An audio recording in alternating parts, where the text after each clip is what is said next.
Good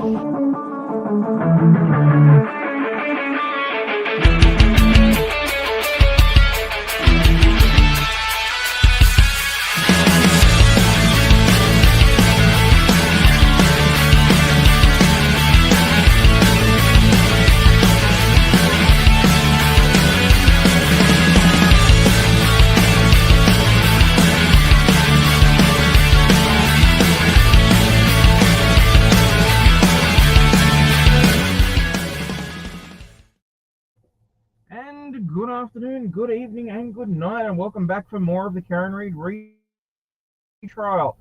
So this is from Friday. I have not yet seen this, so this is basically the defense starting a case. We're going to start off with the motion to dismiss, which we all knew that Bev was going to completely disregard anyway, but spoiler alert. Why did something go wrong there? Why has something gone wrong? Nothing should have gone wrong there. Okay, studio. Alright, let's move on, shall we?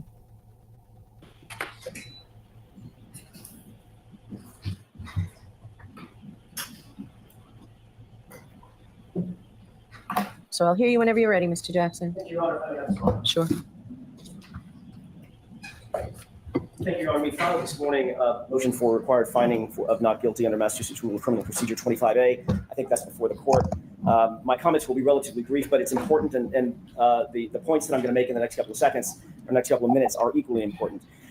It comes down to the following. The Commonwealth simply not proven, even in a light most favorable to them, that there was a collision on January 29th, 2022 at 34 Fairview in Canton, Massachusetts.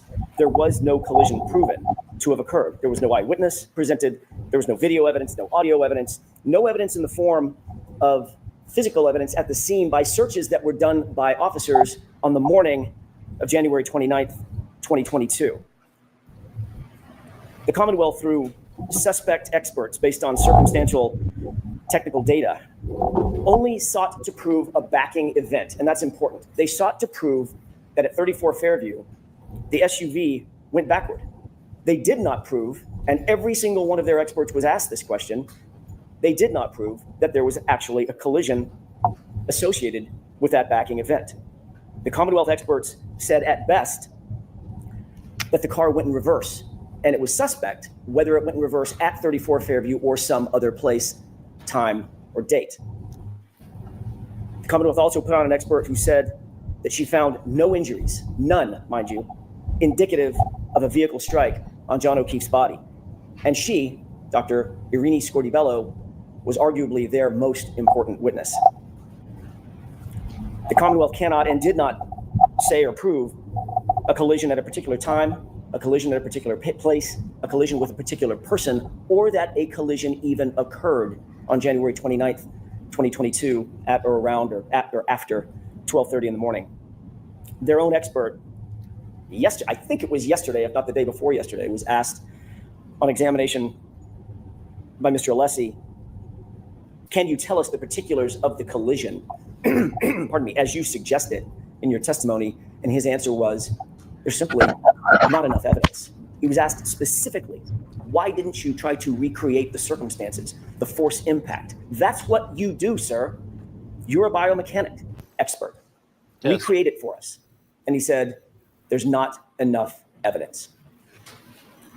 There is evidence, however, that Brian Higgins and Brian Albert were sparring at 34 Fairview. There is evidence, however, that was just minutes, not hours, not days, minutes before John O'Keefe ultimately met his fate at 34 Fairview. There is evidence that Brian Higgins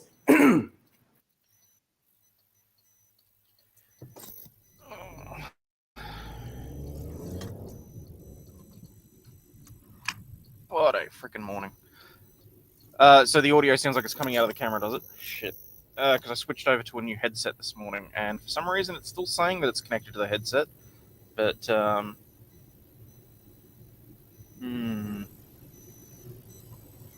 was love struck, that he was jealous, that he was aggressively coaxing John O'Keefe out of the waterfall, that he was passively aggressively coaxing Miss Reed to engage with him rather than John O'Keefe. Again, there was not a single eyewitness to a collision. There was not even a single eyewitness to a backing event at 34 Fairview. The court will recall Jennifer McCabe testified that she basically watched the SUV the entirety of the time it was in front of the location at 34 Fairview with Miss Reed in the driver's seat. She saw it pull up once. She saw it pull up twice. She saw it pull up a third time. And then she saw it was gone. And at no time, did she ever see the car go in reverse. She certainly didn't see the SUV go in reverse at a high speed. And she darn sure didn't see the car go in reverse at a high speed and strike a pedestrian. Her focus was defined enough to see thin tire tracks in a dusting of snow, thin enough, I think the phrase was, to track a cat.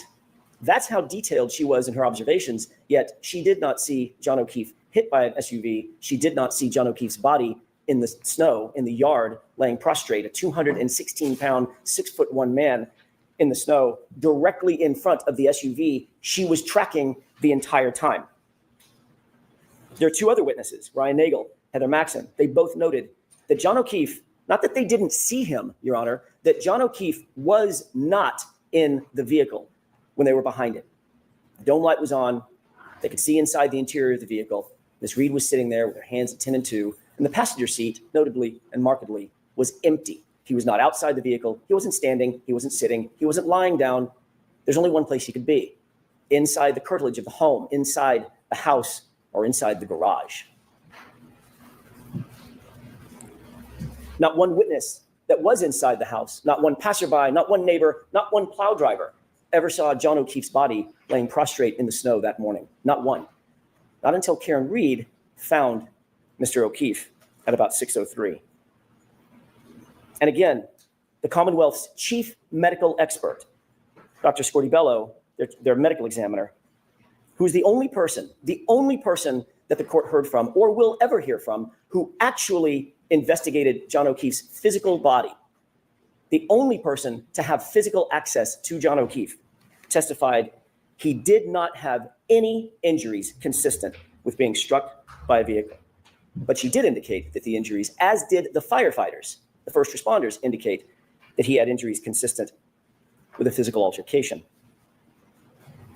And certainly, as to counts 1 and 3, no evidence has been presented or proffered whatsoever by the Commonwealth that Karen Reed intended to run over and harm John O'Keefe in any way, shape, form, or fashion. Hearken to the video at C.F. McCarthy's. Hearken to the video at the waterfall. Every witness confirmed what our eyes could see. That night, John O'Keefe, Karen Reed were loving, caring, affectionate. There's absolutely no evidence that Karen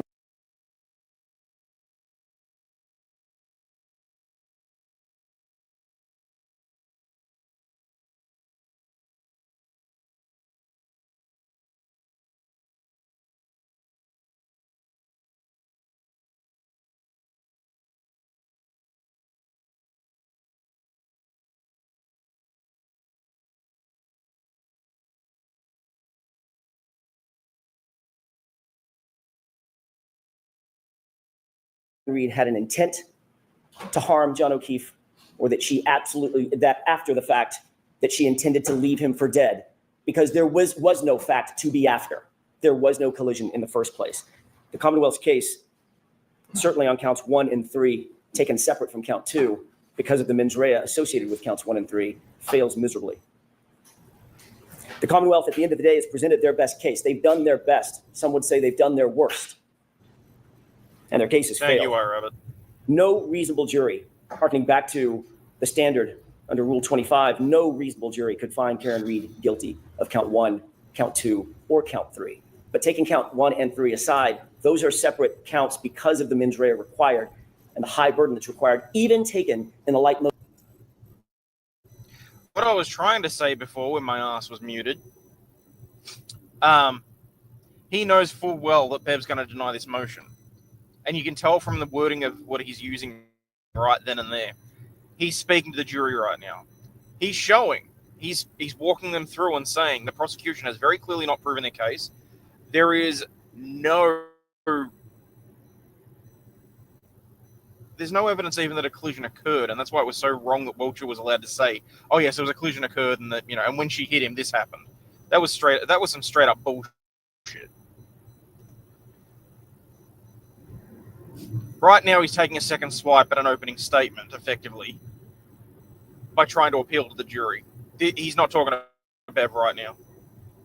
So, most favorable to the Commonwealth, what evidence have they proven that Karen Read intended to kill or harm John O'Keefe, or that she intended to leave him for dead in the snow? The answer is none, zero. No reasonable jury could find Karen Read guilty. This case never should have been brought in the first place. There are reasons that I won't go into here. The court knows those reasons, or knows our position on those reasons. This was a vindictive prosecution, and I believe that the court is duty-bound pursuant to the precepts of Rule 25A, as well as the principles of justice, to dismiss all three counts, and certainly taking count 1 and count 3 aside, the court is duty-bound to dismiss those 2 counts. Thank you. ooh.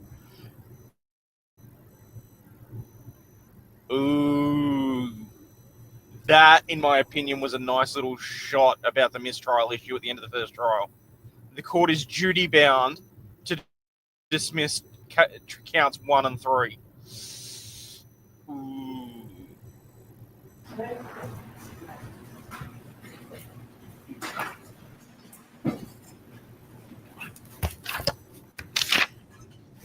In a light most favorable to the Commonwealth, the first issue the court should look to is intoxication. The reasonable fact finder would find that the defendant was in fact intoxicated. Based on the serum conversion and based on Karen Read's statements herself, you've heard many, many admissions by the defendant about her level of intoxication, which far surpassed the statutory mandate that she consumed alcohol in a way that would affect her ability to operate safely.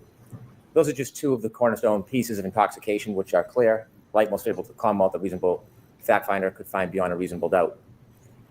The evidence of collision is abundant. I do not want to go through an entire closing argument or rhetoric, but suffice to say there are taillight fragments from the defendant's own Lexus, from her shattered right taillight, that are found in Mr. O'Keefe's clothes. Mr. O'Keefe is left at the very spot. And yet none of those shards have any blood, have any DNA matter, have any way of, like... None of it adds up as to how it wound up on him. Aside from at some point it being sprinkled on him by individuals wearing latex gloves. Allegedly. Potentially. In my honest opinion. Oh, fuck it. I think they've set her up. Where she expects to find him, according to her statements, where her car does a backing maneuver at least 24 miles per hour. He is left with injuries on his arm consistent with the damage to her Lexus right rear taillight. The scientific data. I haven't watched it yet, but just as an aside, I saw that there's a YouTube video with an interview with Proctor's wife. I don't know if it's been edited or whatever else, but people are saying that she said that she thinks Proctor set her up. I got no idea as to the legitimacy. I genuinely need to sit down and watch it. But if that's true, then I mean the defense has just been handed something on a silver platter that they need to utilize. Is substantial. Telestream data, Apple Healthcare data, battery temperature data. And again, Ms. Read's statements herself about clipping, hitting. The evidence of a collision in this case is overwhelming. It is a public way. Lieutenant Gallagher told us about Fairview as being a public way. And so as to the operating under the influence of alcohol manslaughter, the conduct of driving in that forward and backing maneuver after being intoxicated meets clearly the standard for OUI manslaughter.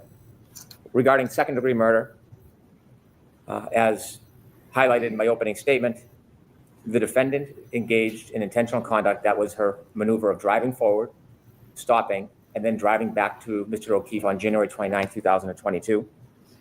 Under the conditions that night, after being intoxicated, that conduct was intentional, and any reasonable person could find that her conduct that night created a plain and strong likelihood of death.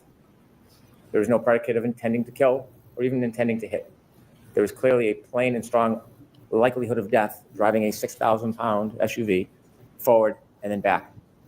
In addition to state of mind, again, the defendant tells us herself. So, question. Higgins allegedly went to Canton PD to move a car. If he moved that car forwards and back in that snow, is there a likelihood of death? In which case, why is he not being charged with OUI of...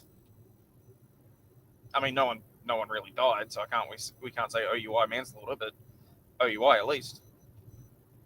I mean, I'm pretty sure from the footage they can look back at how many drinks he had. Through firefighter Becker, they're arguing, they're upset.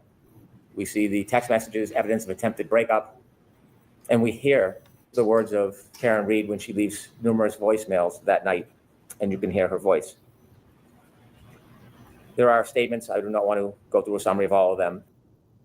A frantic woman pissed off that she thinks her boyfriend is out drinking and ignoring her is evidence that she killed him. Well, fuck, half the population of Australia is going to be behind bars. But statements from the defendant herself where she acknowledges an injury to Mr. O'Keefe. She's the last one with him, where to find him, and her hypothesis about hitting and clipping him. As to leaving the scene, again, the defendant tells us that when she leaves, he doesn't look mortally wounded. She leaves him, makes dozens and dozens of calls, but never goes back to help him and leaves him to die.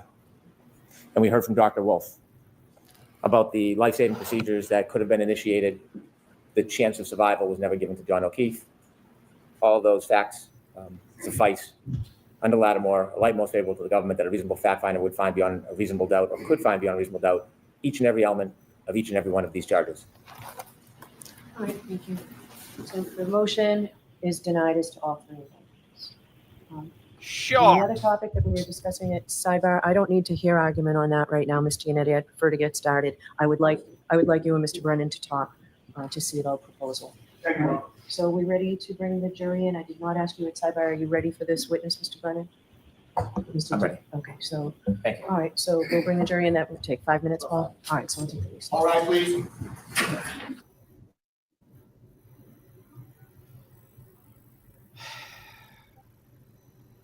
You know, at least once it'd be nice for a judge to, take 2 minutes to pretend they're considering the arguments.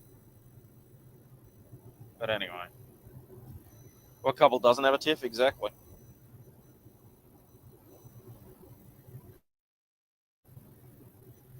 Jonathan Irwin, thank you for the super chat. Like we didn't see that coming. We very, very much saw that coming. Like I said, that purely was more of an opportunity for Jackson to practice his closing arguments, really. So, I'm hoping that he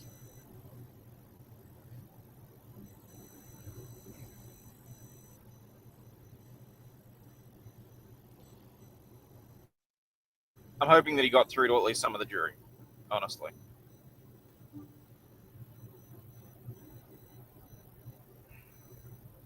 There's overwhelming evidence that there was a collision. The Lexus didn't even fucking record a collision with him.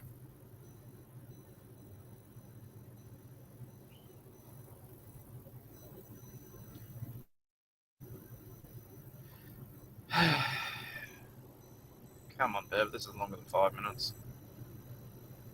You're killing me here, woman. You're really killing me. You're not even driving a fucking Lexus. Oh, there definitely have been cases where direct verdicts have been granted. But these days, anyone that is in a major trial is pretty well aware that you're not going to get the opportunity. It's more of a formality. I mean, the last thing you want is for there to be an opportunity for someone to claim deficient counsel or misconduct because you didn't make the application. No, exactly, Bell. There was nothing trustworthy between Wolf and Welcher. I wouldn't trust either of them.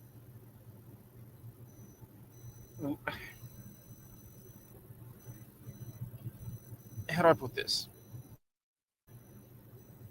I wouldn't trust either of them to guard a steak from a dog. They'd probably eat the steak themselves. We're now opening a honestly.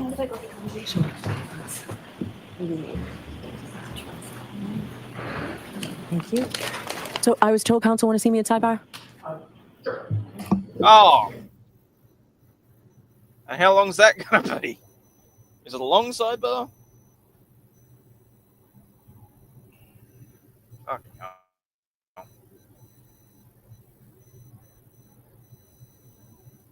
Sent you something in Discord for you to have a look at this morning.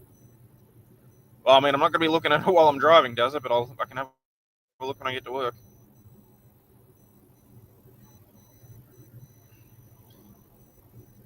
I don't know how the O'Keeffes can sit there through all of this twice and still believe that she killed him. Like I get Peggy desperately needs somebody to blame for her son passing away. But anyone with an objective view on this went into this trial originally not, sitting on the fence, basically.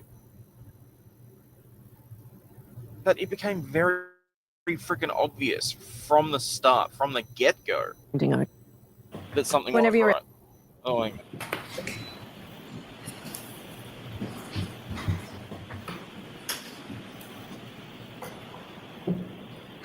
So I'll hear you whenever you're ready, Mr. Jackson. Thank you, Your Honor. Sure. Thank you, Your Honor. We filed this morning a motion for required finding of not guilty under Massachusetts Rule of Criminal Procedure 25A. I think that's before the court. My comments will be relatively brief, but it's important. Wait, what the fuck happened there? The points that I'm going to make in the next couple of seconds or next couple of minutes are equally important. It comes down to the following. The Commonwealth has simply not proven, even in the light most favorable to them, that there was a collision on January 29th, 2022 at 34 Fairview in Canton, Massachusetts. There was no collision proven to have occurred. There was no eyewitness. Oh my God, the streaming computer's really fucking up this morning.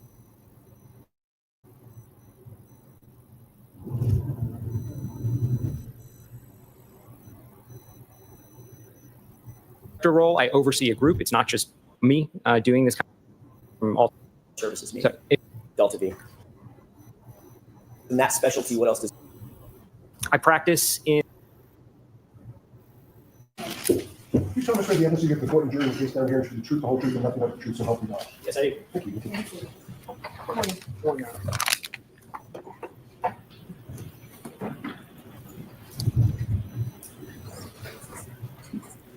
All right, Mr. Jackson, whenever you're ready. Thank you, Mr. DeSogra. Could you please state your full name and spell your last name for the jurors, please? Sure. Matthew DeSogra, last name Disogra. What do you do for a living, sir? I am a licensed professional engineer. I practice in the field of accident reconstruction. And within that field, I specialize in analysis, interpretation, and access. Damn it, I just lost $10 on a bet. I didn't think they were going to start with one of the Arca guys. It's a good play, though, showing the direct contrast between Walter and this guy. Hopefully, he'll be straight and to the point and won't be as much of a fucking dick. Accessing all types of vehicle data. How are you currently employed? I'm employed by Delta V Forensic Engineering, which is an engineering firm that specializes in accident reconstruction, all parts of accident reconstruction. Tell us a little bit more about Delta V. What is it? What kind of company is it? But other than that specialty, what Oh, else he's not does it do? Arca? So Sweet. accident reconstruction is a broad field. There are a lot of subspecialties within that. So accident reconstruction is everything from the initial investigation phases of a crash all the way through testimony, like here today. Some of the specialties within that could be things like biomechanics, could be human factors, and my specialty is data, vehicle data, and event data recorders. On that topic, what is your current title or position with Delta V? I am the director of engineering for our EDR services line. What does EDR services mean? So event data recorders. So EDR is a general term we can use to talk about all types of data from all types of vehicles. And how would you describe your role as the director of engineering for EDR services for Delta V? I wear a couple of different hats. First and foremost, I'm still a practicing engineer. I still conduct investigations. I still perform analyses, and I testify. On top of that, in the director role, I oversee a group. It's not just me doing this kind of work. I have 3 other engineers that work with me, all specializing in EDRs. So I oversee that group and focus on kind of the day-to-day operations as well as the direction we're going. With things like autonomous vehicles coming, the role of data is growing. So we're kind of looking to the future in a lot of those ways. As a consulting engineer, you've indicated what your specialization is. Do you specialize in motor vehicle accident reconstruction as well as vehicle system analyses? I began my career at Delta V doing traditional accident reconstruction in the broadest sense. And as I have progressed, I have sort of narrowed myself down and now specialize in that. But I still consider myself an expert in accident reconstruction because ultimately, sorry. No, please finish. Ultimately, anytime we're doing EDR or data analysis, it is in support of an accident reconstruction.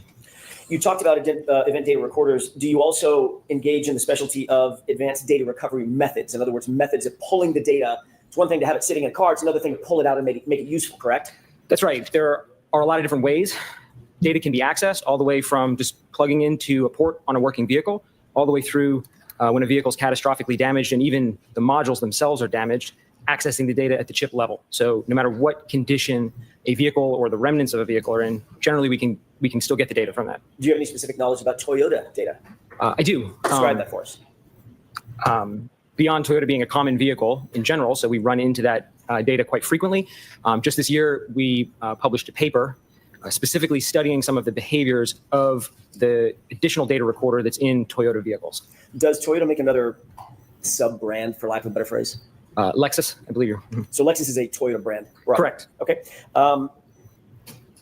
What is infotainment? It's kind of a combination of a couple of words, information and entertainment. What is infotainment data as it relates to vehicles, modern vehicles? So that's it. It's a generic term, which more or less means the thing that's in the middle of the dashboard with the screen on it. A lot of manufacturers implement that a little bit differently, so they all look different, but it's a general term we use in the industry to describe that system. And what about, I'm going to change gears a little bit. What about your experience with regard to GPS as it relates to vehicles on the road, on the common roadways of the country? GPS is a pretty fundamental. I'm not going to lie. I'm interested here because there's a couple of questions there already that I would have, I mean, if Brennan had wanted to, he could have been objecting. It's interesting that he's keeping quiet, presumably because he doesn't want to be seen making ouch objections. But maybe someone told him to take a don't be a dick pill. The guy on the stand, you're right. He's already more likable than Burgess and Welcher. So fingers crossed he gets his point across in a clear and concise fundamental manner. Part of vehicle data as a whole at this point, and we run into it in a lot of different places. We see GPS data from infotainment systems, so we're analyzing that data. Most of that's GPS based. I do a lot of heavy truck work, and almost every heavy truck has some kind of GPS system in it for the fleets to track them. So we're analyzing that as part of data. And then the last area would be when we conduct testing, any kind of research, we're generally going to put our own GPS systems on vehicles so we can study that data. So analyzing GPS is a regular part of my job. GPS, global, I'm going by memory, global positioning satellites? Global positioning system. System, got it. GPS is a mechanism to figure out where on Earth a certain item might be, whether it's this pin or an 18-wheel tractor trailer, correct? That's correct. Is there any difference inherently in the GPS mechanism that's installed in an infotainment center in a Toyota/Lexus, versus a heavy truck or heavy vehicle that's on the road? The core technology behind how it works is fundamentally the same. What is instrumented testing as it relates to Toyotas and VCH testing and things of that nature? Can you explain that for the jurors? Sure. What instrumented testing means is, let's say we want to study, let's say how accurate some data is that comes out of one of these vehicles. So we need an independent source of that information. So what we'll do is we'll equip a vehicle with one of these GPS data acquisition systems. Basically, we can drive the vehicle around and we know exactly where it is, how fast it's going, all these parameters. We can do some maneuvers with the vehicle. Then we can download the data that the vehicle stored, and now we can compare the two and say, okay, well, if we have really high confidence in our system, how accurate is the vehicle system? Because the reality is there's always some small errors in these vehicle systems. And in a lot of cases, what's important is quantifying that error. So you're obviously familiar with GPS systems in many different platforms. That's correct. Okay. How many cases have you been a part of in terms of investigating and or analyzing infotainment center or infotainment system data? Infotainment specifically, probably around 30. And are you also familiar with engaging in some sort of analysis that's referred to as clock alignment? Yes. What is clock alignment?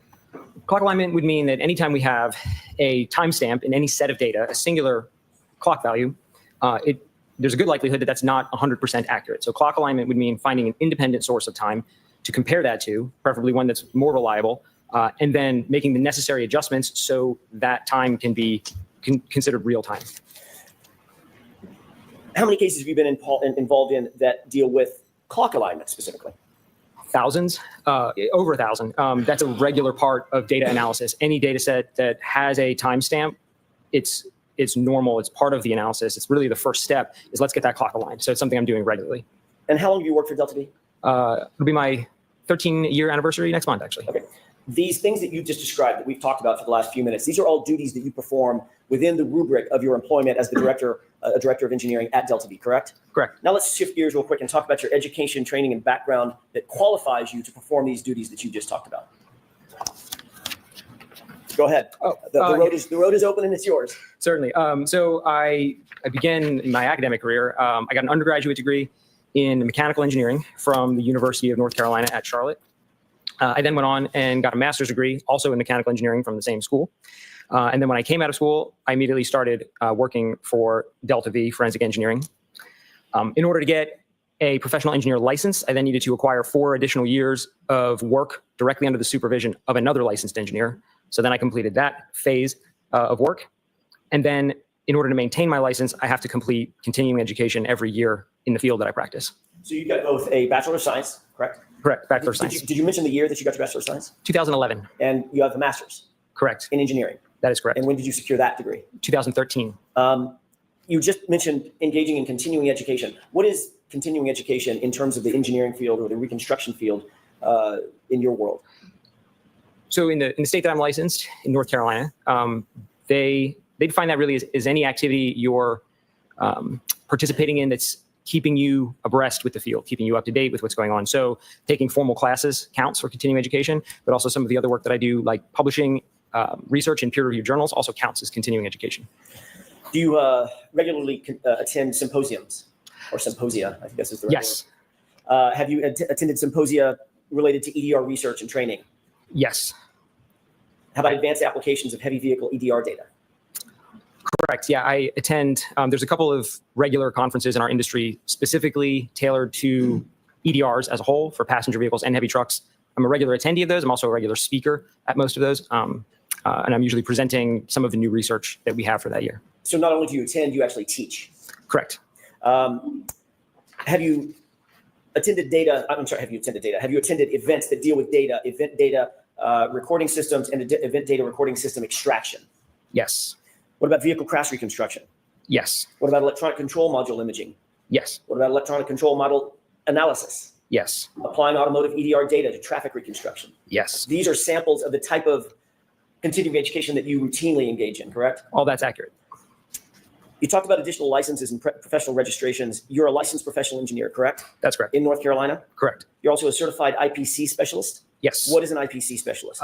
IPC is an organization that offers certifications in basically soldering. I could say it in more technical ways, but it boils down to soldering. So as it relates to what I do, when we are recovering data from damaged EDRs at the chip level, that involves some really precise soldering work. And so IPC offers courses in how to do that at basically the highest level, and then they offer certifications for that.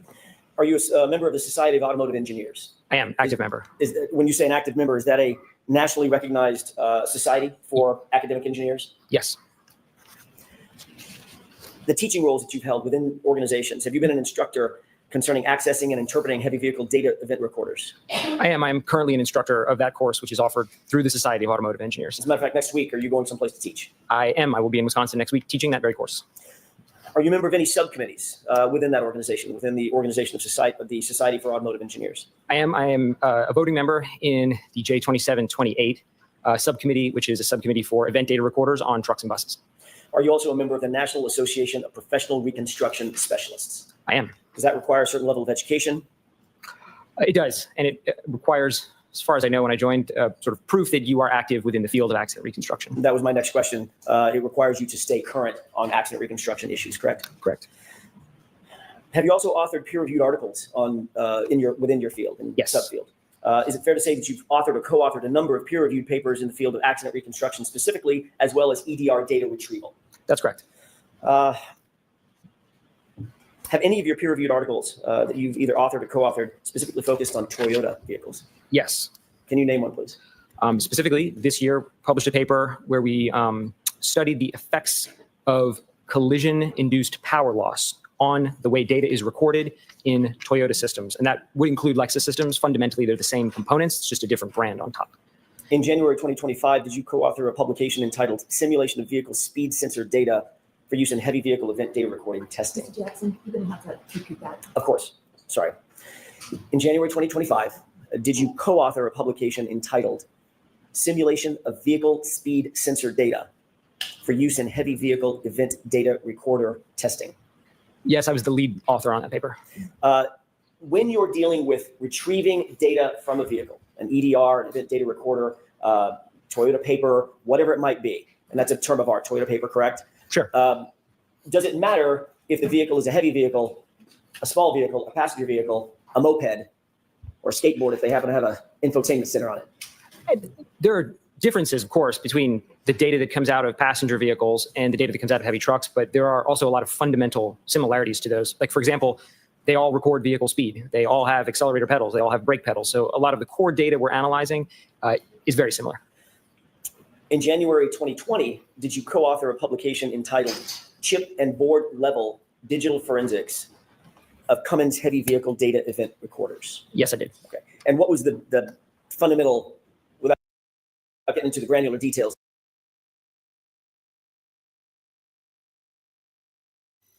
Okay.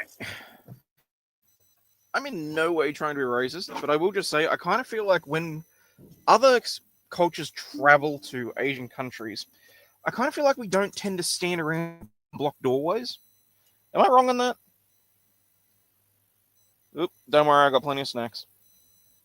Was the fundamental aspect of that paper? In that research, we introduced a new technique for getting data out of damaged modules. So, they're either burned, they've been submerged in the water, they're crushed physically from impact. We demonstrated a new method to be able to get data less invasively, but still at the chip level. And we also demonstrated that we could translate that data from the chips outside of the software that was provided. So you could use the software and get the data that way. We demonstrated we could basically do it ourselves if we wanted to. Mr. DeSogra, have you been qualified in other courts to testify as an expert in the area of accident reconstruction, EDR data retrieval? Yes. How many times? Once. When was that? In New York. You were deemed qualified as an expert in that court in this field that you're talking about today? Specifically with as it relates to data, yes. I want to talk a little bit about what you were asked to do in this case. We asked to undertake a review of certain work performed by a person by the name of Shannon Burgess with Aperture LLC. Yes. Are you familiar with Aperture? Yes. Before you were asked to undertake that review, were you familiar with Aperture? Yes. Were you familiar specifically with Shannon Burgess? Yes. Were you asked to engage in any original analysis in this case? All of my analysis is fundamentally based on all of the data and the numbers provided in the Aperture reports. So more or less the answer to your question is no. So you were asked specifically to give the court and the jurors clarity on data that Shannon Burgess had analyzed and provided a report about, correct? Correct. And that dealt with data obtained from Ms. Reed's SUV, Karen Reed's SUV, correct? Correct. Did you, in fact, review Shannon Burgess's report summarizing his findings and conclusions regarding clock drift? That report was dated in January of 2025. Yes. And what did you do in that regard? I analyzed the methods that Mr. Burgess proposed for aligning the clocks in that report. Were you also asked at some point to review Judson Welcher's report and PowerPoint presentation regarding the timing of the tech stream event known as 1162-2? Yes. Did you determine whether Dr. Welcher had based his report on Shannon Burgess's analysis? Yes. Before we get into that, I want to ask you a couple of questions about tech stream events. So we're all talking sort of with the same vocabulary if we could. When I say tech stream event, have you ever heard that called a trigger event? Yes. Are those sort of synonymous? The event, in order to be generated, has to be triggered by something. So, yes. You became aware in your analysis, I'm assuming that Dr. Welcher reported a trigger event at a particular time or span of time, correct? Correct. What span of time was that? I should say, what time was that? For which event? For the 1162-2 event, sorry. Do you mind if I reference the slide? Because I don't have the number committed. With the court's permission. Go ahead. Do you have a copy of it in front of you? I do, Your Honor.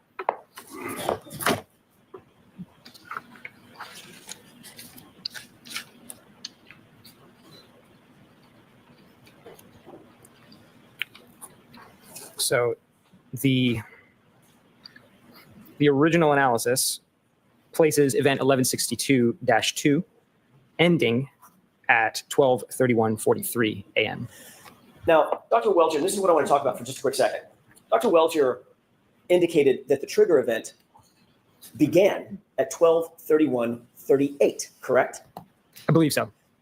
That would suggest that a trigger event lasts 5 seconds, 12:31:38 to 12:31:43, correct? Objection. Sustained as to form. Let me ask you this. Does a trigger event or does a text stream event last 5 seconds or 10 seconds? The trigger is a singular point in time. That's my question. All right, so if we're thinking about a trigger event, it's like that clap, snap, right? It's a point in time, not a series of, not a time span, correct? It's a singular point, correct? Okay. Does a trigger event or a text stream event cause a recording to bookend the trigger event itself? Yes. Explain that for the juror so that we're very clear about that. Sure. So when an event is triggered, what we end up with is some data from before the event was triggered and some data from after the event was triggered. The way it does that is it's kind of always recording. And as soon as it sees a trigger, it says, aha, and it goes and it grabs the previous 5 seconds. That number can vary. It can be more or less than 5, but for the specific trigger we're talking about, it grabs the previous 5 seconds of data, and then it keeps recording for an additional 5 seconds, and that completes its recording phase. Right.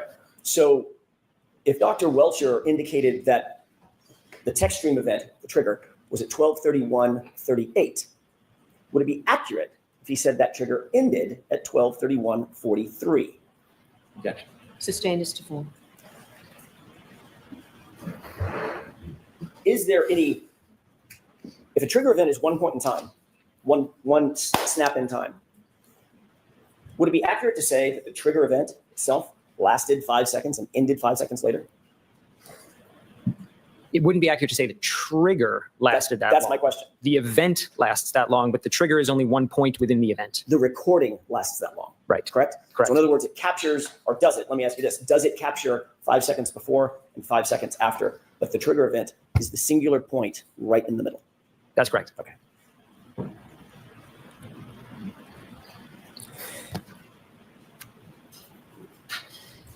If we were to calculate the window between the trigger event or the text stream event and a lock event on John O'Keefe's phone, you analyzed both, correct? Or you reviewed both, correct? Correct. Would you calculate from the point of the trigger, would you calculate from 12:31:38, that point in time, and I'm using the tip of my pen to represent the point, at 12:31:38, or would you calculate it from 12:31:43? Customarily, when we're doing any analysis, we're referencing everything off of the trigger. That's the normal way. Everything in the aperture reports was referenced off of the end of the event. So Of the recording event, of the recording event. not So, the trigger. Correct. And I didn't correct that. I just went with that convention for all of the analysis I did. But you noted it, correct? Correct. And you noted that that would be 5 seconds inaccurate. I'll withdraw it. I'll ask it a different way. What would be the effect of timing if you were to start at the trigger event, 12:31:38, versus timing the event if you were to start at 12:31:43? There'd be approximately 5-second difference in every subsequent calculation. And if, in fact, there was a Boom. lock event, which you reviewed, at 12:32:09, how long would the actual window be from the trigger event to 12:32:09? It would be larger by 5 seconds, approximately. So it would actually be 31 seconds, correct? Did I do my math right? You did. Let's get back, if we can, to the offsets that you identified in Shannon Burgess's, the time offsets that you identified in Shannon Burgess's report. When you applied the potential offsets identified by Mr. Burgess to the text stream event at 1162-2, what opinions or conclusions did you come to with regard to that Sorry, I'm analysis? just finishing off a very horrible sausage roll, and then I'll put the camera back on. Sustained as to. Did you apply the potential offsets identified by Mr. Burgess in his January 2025 report to the text stream event 1162-2? Yes. Did you also apply Dr. Welcher's analysis based on that same Shannon Burgess analysis to reach an opinion or a conclusion? Yes. And what was your opinion or conclusion with regard to that event and the timing following that event? Based on all the data in those two original reports, regardless of what adjustment is made or which 2 points are used to try to correct the clock, the phone lock event always occurs after the end of the event, using their convention of referencing off the end of the event, not the trigger, but it always occurs after. And that was based on Shannon Burgess's January 2025 report, correct? Correct. Sustained. What was that based on? Which report? We're dealing with two different reports, May and January. I want to make sure we differentiate. Which report are you just now talking about? I'm talking about the January report. Now, did Mr. Burgess, were you supplied with a supplemental report by Mr. Burgess? Yes, I was. When was that? Slightly after he issued it, but I don't know the exact date. Say that again? It was issued on, his report was dated May 8th, and I think I was provided it a couple days after that. I don't Okay. remember the exact date. So after, well, do you know when this trial started? No, I don't know the exact date. I know you're not watching the trial, but it was in the middle of this trial, correct?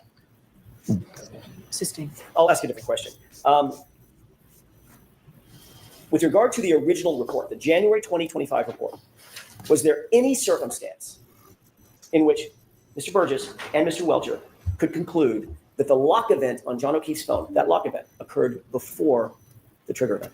Gotcha. Sustained. Ask it differently, Mr. Jackson.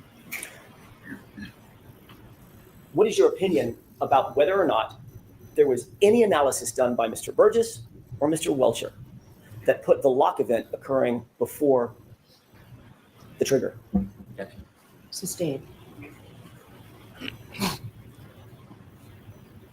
May we approach Your Honor? Yes.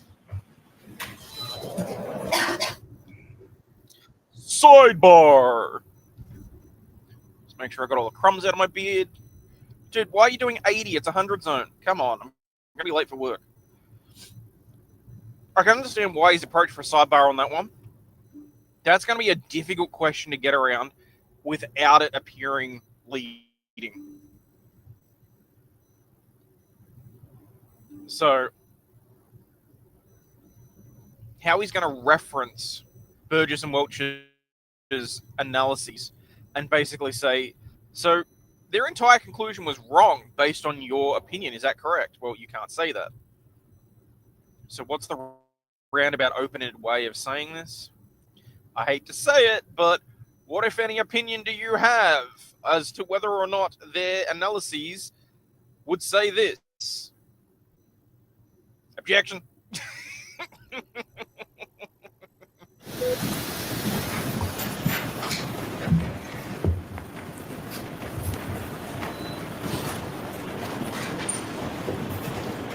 Oh my nose. May I, Your Honor? Yes. Thank you. Back to my question. Was there any circumstance based on your review that if the tech stream event occurred at 12/31/38, that there was any circumstance that the lock event occurred before that trigger event? There was not.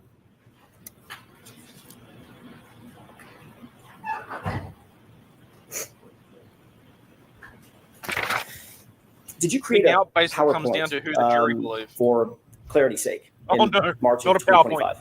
No, Yes. please. Did you God, provide no. that to No more PowerPoints. us? I did. What was the purpose of creating the PowerPoint? The purpose of PowerPoint was really Down to to the 190 take pages. a bunch of different data elements that were kind of placed throughout Mr. Burgess's report and Dr. Welcher's report in PowerPoint and compile them into a single source, a single table, essentially, to show as clearly as possible what the conclusions would be if we look at the data as a whole. When you created that PowerPoint presentation, did you create it with the intention of providing it to the defense, which would then be provided to the Commonwealth? Yes. Are you aware of whether or not that was disclosed to the Commonwealth as part of the normal discovery process? No. So the answer is no. The answer is Following your Answer stands. presentation of the PowerPoint to us, Suck it, Spanky. at some point, did you receive from Mr. Burgess an amended report, an amended PowerPoint? I received an amended PowerPoint by Mr. Burgess, not from him, though, from you. Fair enough. Fair enough. Did that report, or did that PowerPoint, however you want to put it, markedly, was it any different than his January 2025 report? Yes. Did you note any conclusions? Did you note the conclusions that he came to in January 2025? Going back to the original report? Yes. Did you note conclusions and opinions that he came to in May of 2025? Yes. Were those two things different? Sustained. Were the conclusions, not his opinions, were his conclusions different? Sustained. Was there any difference in the two reports? There was. Tell me the differences. In the first report, Mr. Burgess did some of the calculations that are necessary to correct or adjust the times based on certain approaches, but never went through the final step of applying those calculations to the times and coming up with the final time. In the supplemental report, he then essentially took that analysis to the end. He approached it in a new way, a different way than he had previously laid out in the first report, but then he also took it all the way to the end by applying those calculations to the times. What were the main differences? Explain for the court and for the jurors, what were the main differences that he changed in the May 2025 report? Contrasting it with the original report. In the original report, he laid out some methodologies for correcting the clock using phone calls that were shared between the vehicle and Mr. O'Keefe's phone. And in the supplemental report, he moved away from the phone call analysis and moved to attempting to align the clocks using a shared maneuver between the vehicle and the phone. What was the shared maneuver? It was a 3-point turn. Was that the same analysis that he had in January 2025? He did not have that analysis in the January 2025 report. Thank you.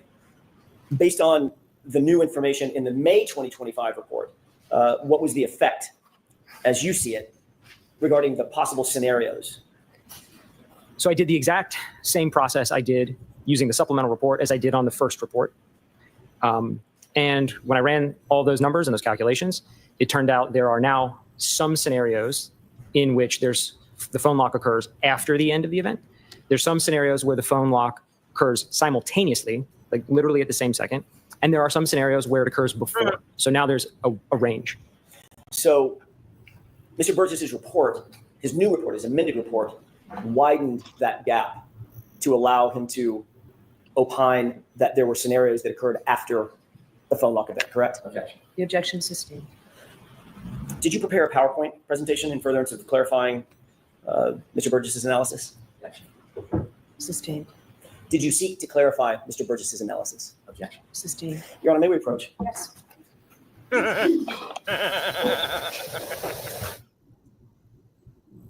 He's allowed to say that, Spanky.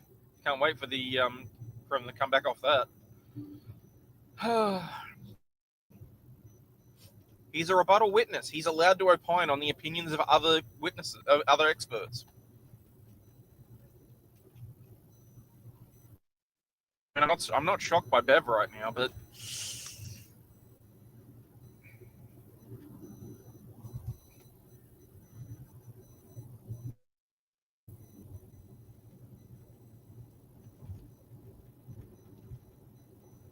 you opine for an unbiased judge.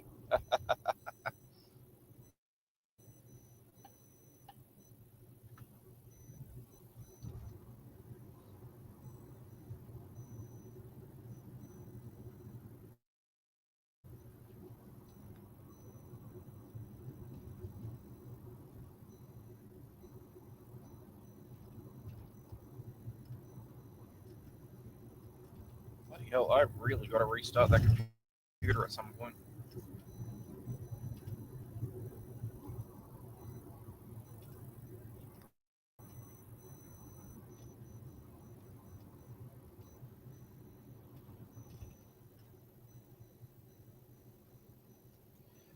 Yep, that's Johnny Sins himself. He's looking a little more dejected this time around, which is interesting.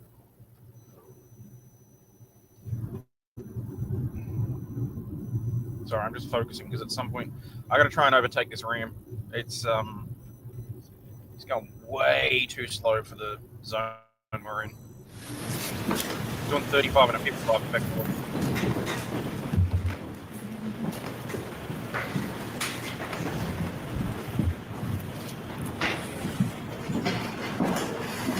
May I? Yes. Did you prepare a PowerPoint presentation in furtherance of your analysis? Yes. What was the reason? What was the purpose for your PowerPoint presentation? I needed to include in my analysis the approach and the conclusions from the supplemental report by Mr. Burgess. May I have a moment, Your Honor? Yes. May I approach? Yes. If you would mind taking a look at that document, it's a multi-page document I just handed you, and just flip through it and let me know once you've familiarized yourself with it.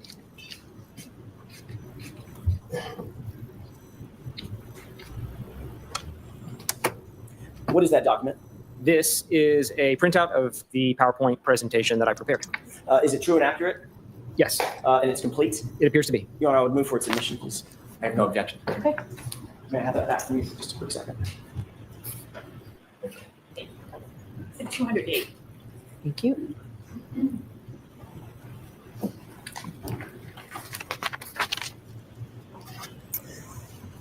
Your Honor, permission to display the PowerPoint presentation? Okay. Mr. DeSogra, can you still see with the lights off sufficient to see what's on the screen and what's in front of you? Yes. Okay. Do you recognize what's on the screen? Yes. What is that? That is the title page of the PowerPoint that I prepared. And what is the how would you describe the PowerPoint? So this PowerPoint is largely identical to the first PowerPoint I prepared in that it seeks to take all of the different approaches between the initial Burgess report, the supplemental Burgess report, and Dr. Welcher's report, lay out all of those approaches in one kind of coherent fashion so we can look at what conclusions we can draw from all of that data.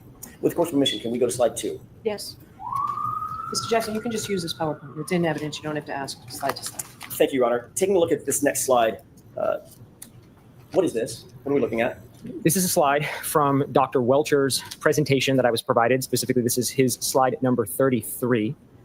And what does it show? This is where he introduces the first, acknowledgement that there's a difference between the time that Aperture calculated for the end of event 1162-2 and the lock event on Mr. O'Keefe's cell phone. Is there anything in this slide that you disagree with in Mr. Welcher's presentation that you disagree with? It's up on the...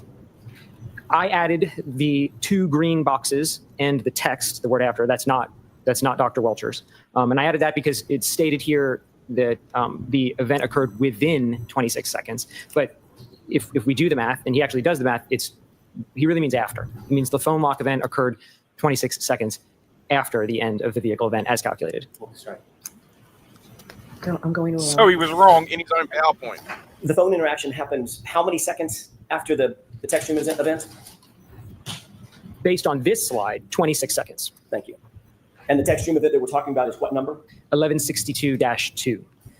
And this slide, other than the green, is this slide or the portion of the slide that we're looking at, other than what you've described, is this directly from Mr. Welcher's own analysis or his PowerPoint? Right. I added the green box around within, the dashed green box around the whole paragraph, the line, and the words after. Those are my additions. Let's go to the next slide. Can you tell us what this is? This is more or less a repeat of what's on the first slide, but just shown with a little more focus. The first slide is a little busy. So what I'm sorry, Mr. DeSogra, did you create this or is this from Dr. Welcher's report? I created everything on this slide apart from in the top right. That came from Dr. Welcher's slide 33. Although you created the slide, where's the data coming from for this slide? All of the data on this slide and all of my subsequent slides comes from the Aperture reports collectively, either Dr. Welcher's report or slides or Mr. Burgess's first and second reports. What did their analysis Way to shortcut it. reveal in terms of the exact time of the lock event for Mr. O'Keefe's phone? So in their analysis, in Aperture's analysis, they report the Lexus event 1162-2 ends at 12:31:43, and they also report there's a phone lock at 12:32:09. So if we just simply take the difference in those two times, we get 26 seconds. If you were to add the 5 seconds back to 12:31:38, which is the actual trigger event, what would you come up with? 31 seconds. 31 seconds. Which of the Look, two, I can in do the your same sort of expert math as an opinion, engineer. which of those two numbers is more accurate as it relates to the trigger event? If we wanted to conduct the analysis relative to the trigger, it would be better to use the actual trigger time. However, as long as we're consistent through the analysis, it's not entirely wrong to use the end. It would be wrong if I suddenly switched up and started talking about this relative to the trigger event, but they present it as the end of the event. So I conduct the rest of my analysis using that convention. Is another word for the end of the event the end of the recording? End of the recording. Yeah. When I say event, what I mean by that is the data event, the data recording event. But the trigger event itself, 12/31/38. Correct. Did you put a name on this gap, if you will, this time frame? Yes, I did. For the sake of the rest of the analysis that I'm going to do, I thought it would be helpful to just refer to this difference in time as John's interaction window. And that refers directly to the interaction with the phone, the human interaction of locking the phone. The 12:32:09 lock. Okay, let's go to the next slide, please. What does this slide show us? So this here, what I'm doing is I'm kind of laying out the bounds of what I mean in John's interaction window, which should make, we have a lot of numbers to go through here. And so this should give us a very easy metric for kind of determining whether we have an event before or after. So what I mean by that is when we calculate John's interaction window, if that number comes out and is positive, that means the phone interaction occurs after the end of the vehicle event. And if we calculate John's interaction window and that number becomes a negative value, then that means the phone interaction occurs before. So now we have just a convention we can use really quickly to say, is it positive or is it negative? And we can maybe spare ourselves some of the math with 1,000 numbers. So positive means what? One more time. Positive, John's interaction window positive means the phone lock occurs after the end of vehicle event 1162-2. Got it. Let's go to the next slide, please. What does this slide show us? So what I'm saying here, I'm kind of laying the foundation for why we're going to even do this. Why do we need to start doing math on these clocks?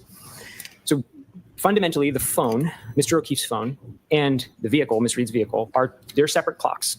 And it's very unlikely that they're going to be aligned perfectly in time. Right? If I compared my watch to your watch, it would probably be off. And that's the same case for any two independent clock sources.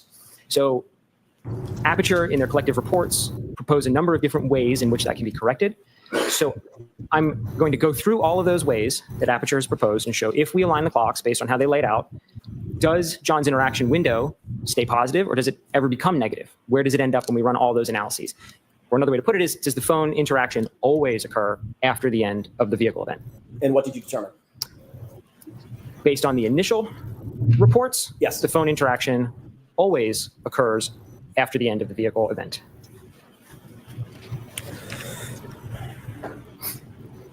So even with them taking away the 5 all seconds, the information that's on at this all slide points come in his from- analysis, it means that John locked his phone after Karen's car finished completing the event. So yeah, so Burgess lied through his teeth on the stand, not just about his qualifications, but about how his analysis showed whether or not John was active or alive, basically, or awake and able to touch his phone at that time. Okay. The same source or multiple sources, meaning Mr. Burgess and Dr. Welcher? In the PowerPoint as a whole, all the information comes from the Aperture reports collectively. Okay. From Dr. Welcher and Mr. Burgess. Did Mr. Burgess make any adjustments from his original report to his subsequent report in May of 2025? Yes. Let's go to slide 6, please. Tell me about this slide. Yeah, so this is the first adjustment we're going to talk about and this one comes from Mr. Burgess's original report. And to summarize this adjustment, this is a key on timing adjustment. And we're going to show that the key on, the actual turning of the vehicle on, occurs about 3 seconds before that time gets registered in the infotainment. So the time we see is basically stale by 3 seconds. We're all familiar with how computers turn on. When you say key on, do you mean a physical key or could it be a push button to turn the car on? In this case, it's a button. I refer to key on because generally that event is considered the key on in vehicle parlance, regardless of whether there's a physical key or it's a push button. So those 3 seconds mean what? What's the difference between pushing that button and the 3 seconds later that you just described? It means that when we're trying to use the timestamps that were recovered from the infotainment system that show when the vehicle was keyed on or turned on, that The vehicle was actually, or likely, turned on 3 seconds before that. Do you know where the 3-second conclusion came from in Mr. Burgess's report? That came from the testing that Aperture conducted with the exemplar Lexus that they purchased. Was there anything in the report that indicated testing, this type of exact testing on Miss Reed's actual Lexus? No. Do you have an opinion as to whether or not all Lexuses, at least of this make and model and year, would have the exact same 3-second delay? Or could that be different? It could be different in their testing. In their testing, they only tested one exemplar vehicle. So I think there was a solid foundation that the exemplar that was used exhibited this 3-second delay. It was a very close match in terms of part numbers and software versions to Ms. Reed's Lexus. But without any kind of testing of, let's say, a second vehicle, a second exemplar, we wouldn't know. We wouldn't have any basis to say it must be 3. We could test a second vehicle and it could be 5. So we say, well, there's a delay, but it varies vehicle to vehicle.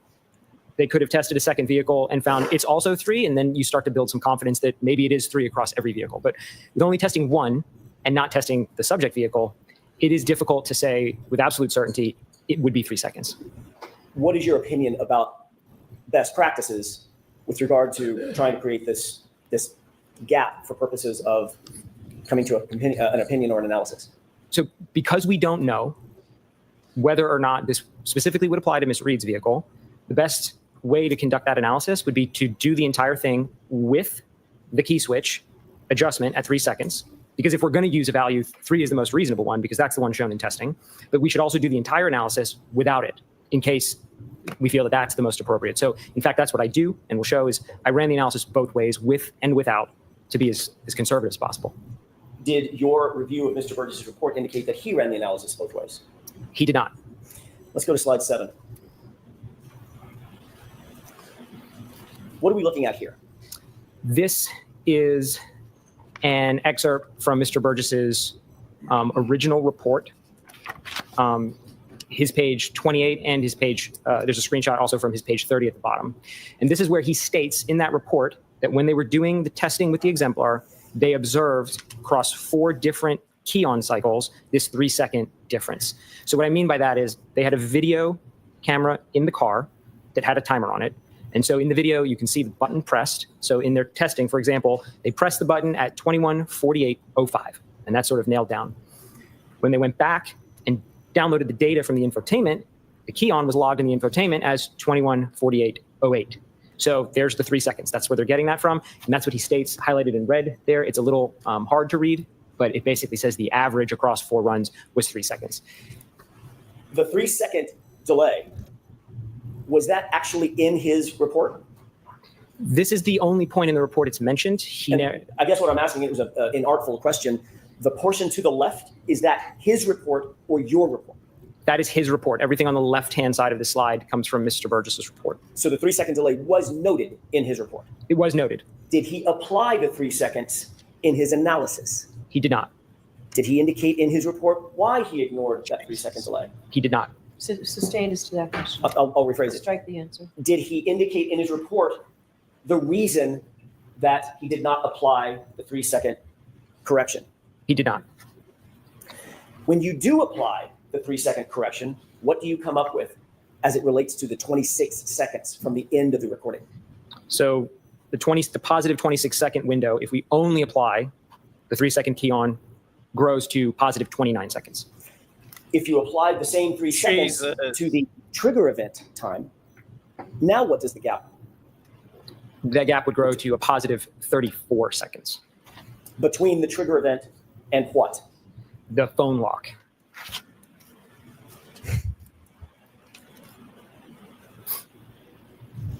In your opinion, was it best practice to not account for that 3-second delay between the on switch and the data coming on? Sustained, ask it differently. What, in your opinion, would be the best practice in terms of this 3 seconds that was noted in the exemplar vehicle? The best practice would be to run the analysis with that adjustment included and without that adjustment included. because like I stated, So without testing of an additional vehicle, we really don't know if 3 seconds is just a specific behavior of that exemplar or if it's representative of all Lexuses of this type. Let's go to slide 8, please. Tell us what we're looking at in this slide. So now we're going to get into the next adjustments. That first adjustment we just talked about was really a vehicle-to-vehicle adjustment. We haven't talked about the phone yet. We're going to get into the phone now and talk about aligning that. But we had to get through the internal adjustment that has to get done first. Now we're going to look on the subsequent slides here at all of the different ways the aperture reports compared the vehicle to Mr. Not just that not just that the report was changed to fit the prosecution's story. It was changed in such a way that it could appear to be legitimate, but they've taken the absolute best case scenario for the report so that it does fit the prosecution's case and ignores that deliberately wouldn't fit the prosecution's case. I personally feel like that's lying by omission, but experts get away with that all the time in court. Mr. O'Keefe's phone. Is there any additional adjustment that you believe should be made? The aperture reports lay out 2 methodologies for adjusting. There is a methodology based on phone calls, and there's a methodology based on the 3-point term. And where did you get that information from? From the aperture reports. In Mr. Burgess's original report on differentiating, the January report, which did he use to determine his determination of the clock skew? In his initial January report, he never actually takes the calculation to the end by applying the differences in times to the calculated time for 1162-2, but he does do the math, which I'll show, for the differences on these phone calls. In terms of Dr. Welcher's report, did he identify a GPS point of 154 at all? Yes. How did he describe that GPS data point? He describes in his initial PowerPoint slides as point 154 aligning with the end of vehicle event 1162-1, talking about a different event now. This is the 3-point turn event. So he uses that as an anchor point. And that anchor point, you said, was the end of the text stream event, or the end of the recording of that text stream event. Correct. The aperture reports consistently reference everything from the end of the events. Let's go to slide 9, please. What are we looking at here? On the left is an excerpt of page 33 from Mr. Burgess's initial report. And what he shows here is he has identified 7 call logs that exist both in the infotainment from Ms. Reed's Lexus and in Mr. O'Keefe's phone. He puts them in a table form. Then he actually goes on and calculates the difference between those 2 times. So that's what I meant by he sort of does the math. He makes my job a little easier, and the numbers are already there. He just never applies these to any of the times. So that's where I step in and say, if I take that 3rd column that he lays out, those are in seconds. If I apply those seconds, that adjustment to 12:31:43, where do we end up with John's interaction window in those times? What did you conclude in terms of finishing the work? Sure, I did all of them. And so I highlight on this particular slide, I just highlighted the very first one he has in here. In that case, he identified that Mr. O'Keefe's phone was 2 seconds slow relative to the infotainment system. So if we apply only that adjustment, then John's interaction window becomes positive 28 seconds. Did Mr. Burgess apply all of the potential offsets? He didn't apply any of the offsets. He calculated all of them, but he didn't apply any of them. Did you ultimately apply all of the offsets? Yes, I did. And what did you determine? Regardless of which offset you apply, John's interaction window remains positive. The number changes, but it remains positive. Let's take a look at those one at a time if we can. Let's have the next slide. So on this slide, I just took the other end of the spectrum. There's a large range in values in this table. He doesn't actually, Mr. Burgess doesn't show the sign conventions on here, but actually sign conventions. Sign conventions, he doesn't show when he calculates the difference, whether it's positive or negative. All the numbers in the table don't have a sign, don't have a plus or minus in front of them, but there's an implication. Some of them are plus, some of them are minus. So the first one that we just looked at showed we had 2 seconds slow. There's another value in here that's on the other end of that. It shows that Mr. O'Keefe's phone is 21 seconds fast now relative to the infotainment.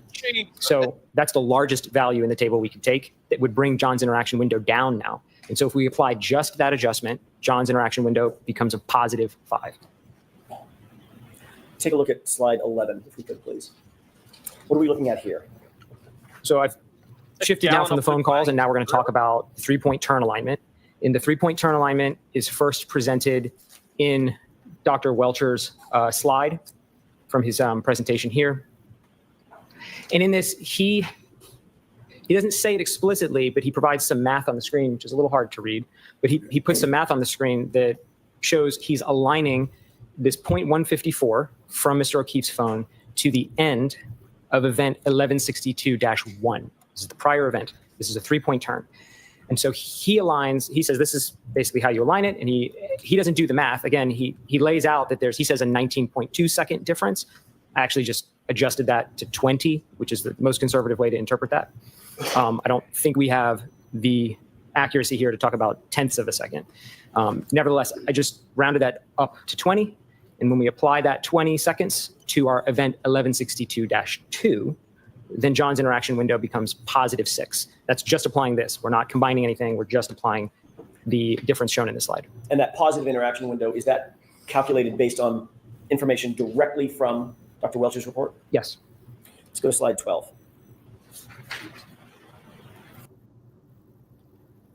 Honestly, Nolene, I don't know, because unfortunately, juries can be pretty stupid at times. That's just speaking from experience. I'm waiting to see how Brennan handles this. I understand that he was not the most professional of attorneys during cross on this, which I'm looking forward to. What are we looking at here? What is this table? This is a table I made. We've talked about a lot of different approaches to how these clocks can be aligned and a lot of different variables. So I tried to summarize them in one table, put them all together, because some of them we can combine. We can combine the key on with either a phone call or a 3-point turn, but we can't combine, for example, a 3-point turn and a phone call. That's not valid. So I put all the possible combinations, all of them, with, without key switch, phone calls, and 0.154 on one table, and I calculated John's interaction window for all valid combinations from the aperture reports. And when we do that, the result is that regardless of what adjustment we make, all of the numbers are positive, meaning regardless of what adjustment we make, the phone lock event always occurs after the end of event 1162-2. Did Mr. Burgess, in your review of his report in January 2025, did he ever undertake all possible offset calculations? No. In his May 2025 report, did he undertake all possible offset calculations? No. What is your opinion in terms of best practices regarding calculations of this sort? I think if there's sufficient data, if there's testing or research or literature that in a specific case supports there is a best path or a best method, then we should use that. In this case, I don't think there is a best practice. There isn't any literature I'm aware of that would specify exactly the best path to align all of these. So in the absence of any external data to support one path, the most valid approach is look at all of them as a whole and then draw the conclusion from the totality of that data, rather than cherry picking a single point. Can you testify to a reasonable degree of scientific certainty whether all potential offsets that were described in Aperture's original report, January 2025, result in a positive interaction window? Yes. And what is that opinion? Regardless of what adjustment or combination of adjustments we make from the original reports, John's interaction window remains positive. Does the positive interaction window mean the lock event occurred after or before the text stream event? It means the lock event occurs after the end of the text stream event, 1162-2.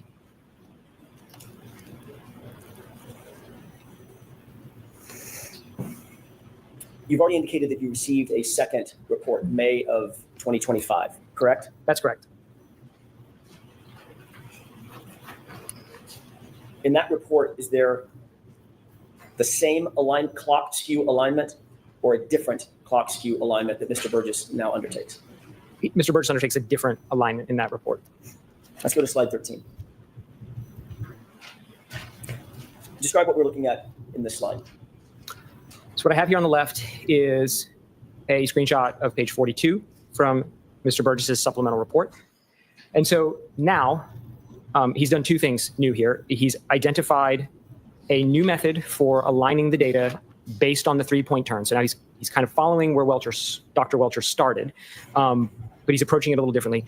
And secondly, he is now calculating the actual time. He's doing the difference calculation and he's applying that to the time. So now he's taking the calculation all the way through, which is a little different from the prior reports. And so when he does that, he makes my job really easy because I didn't have to do really any math now.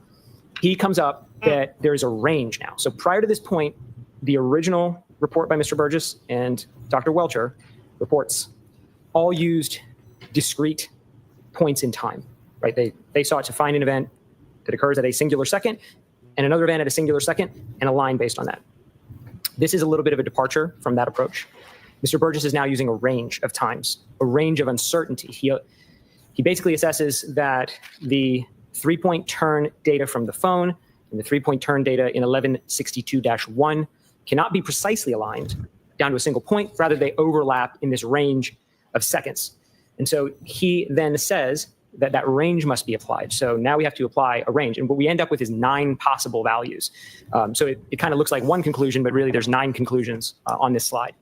And so if we just applying the math he has in the supplemental report, John's interaction window now has a range of 9 possible values.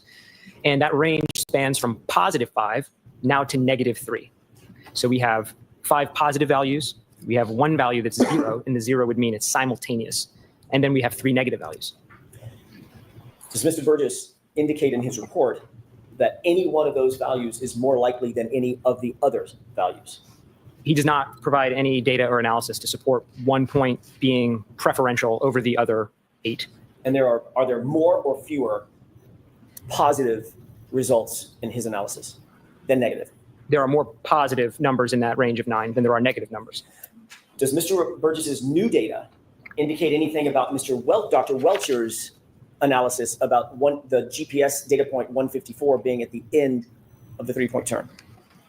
He opines in that aligning the 3-point turn on a singular point is not, and I'm paraphrasing because I don't know the exact way he states it, but not the preferred method. Is Mr. Burgess's analysis consistent or inconsistent with Mr. Welcher's determination that GPS point 154 was at the end of the text stream event? Objection. Sustained. Does Mr. Burgess in his report indicate whether he agrees or disagrees with Dr. Welcher's analysis? I don't remember specifically.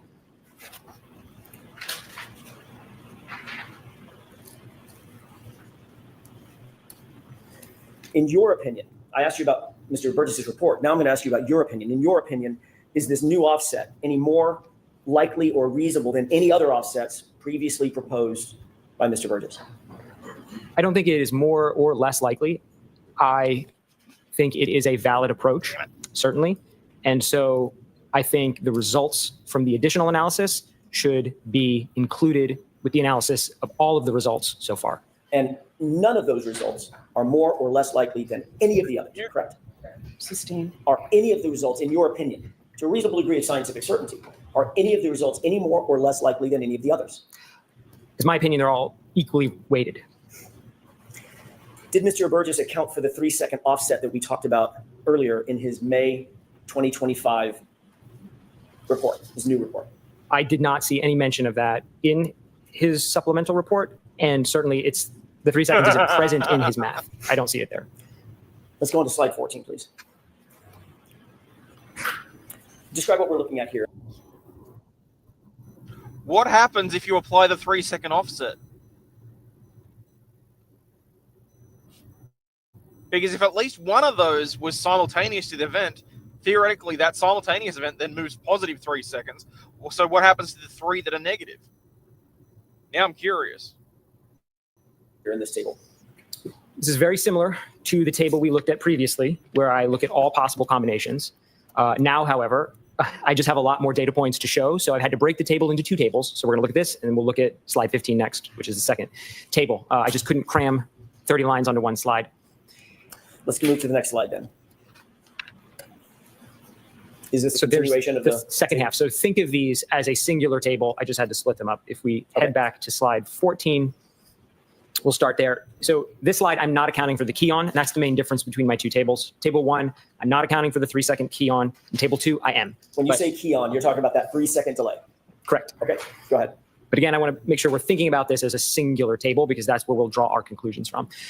So the first lines of the table, we've already seen those. Those were in my original table. I haven't changed those. That's the same math that's been there. All I did was I added the 9 points now from Mr. Burgess's supplemental report using the range he shows. And so now we can see if we include that, now we get some positive numbers for John's interaction window. We get that 0. And again, the 0 would imply that the end of event 1162-2 is happening exactly at the same second as the phone lock. So it's kind of not on one side or the other. So I think it should be thought of as separate. And then we have 3 negative values, which would imply that phone lock occurs before the end of 1162-2. And did you already mention the one that was simultaneous? When John's interaction window is 0, correct? 0. That would imply simultaneity. All right, is this 14 or 15? This 14, let's move to 15. Now, this is a continuation of that. Mentally, we'll just continue that same table? Correct. Okay. Just a continuation. Imagine in your mind is just rows 16 to 30. Okay. And it's the same thing, same format, except for now we're just adding in that key on adjustment because, again, I think the analysis should be run with and without it.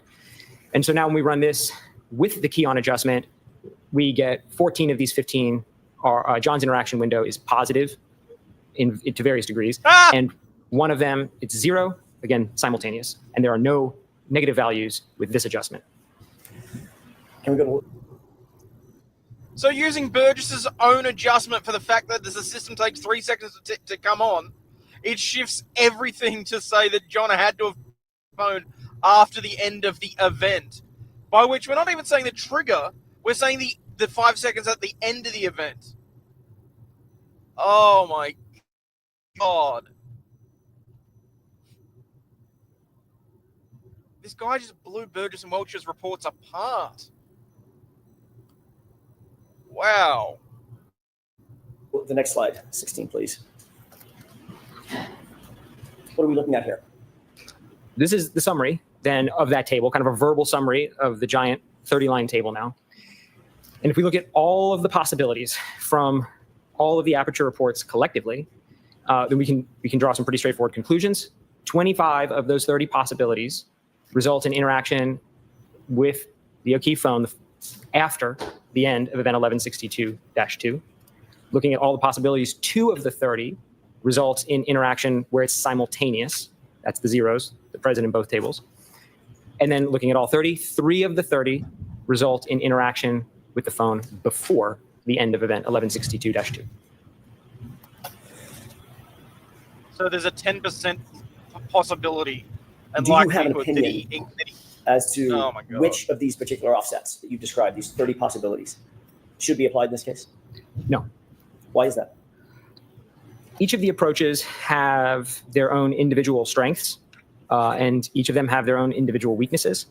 And there is not really any published literature, any research, or any testing done that I'm aware of that would suggest one really stands head and shoulders above another one of the methods. So I think the most fair way to present it is to look at, again, if we combine everything together, then we can draw some conclusions like this in terms of how many of the total result in one outcome or another. Is every data point that we're looking at and that you've been talking about, are these all drawn directly from Aperture's reports? That's correct. I have not proposed any methods for aligning the clocks myself. All of the methods that comprise these 30 are from the Aperture reports themselves. Based on your analysis of the Aperture, or your review of the Aperture analysis,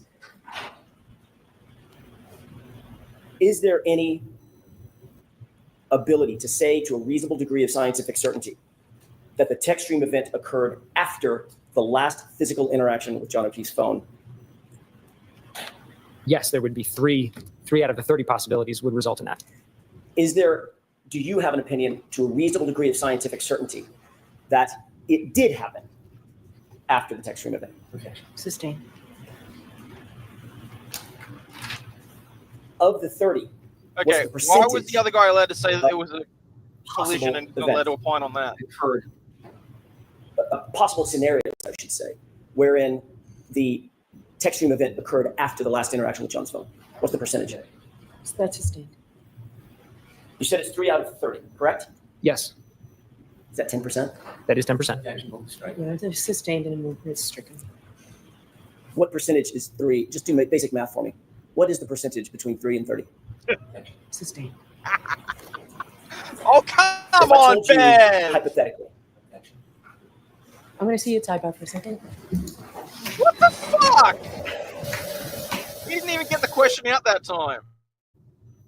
Oh, Spanky, you dick.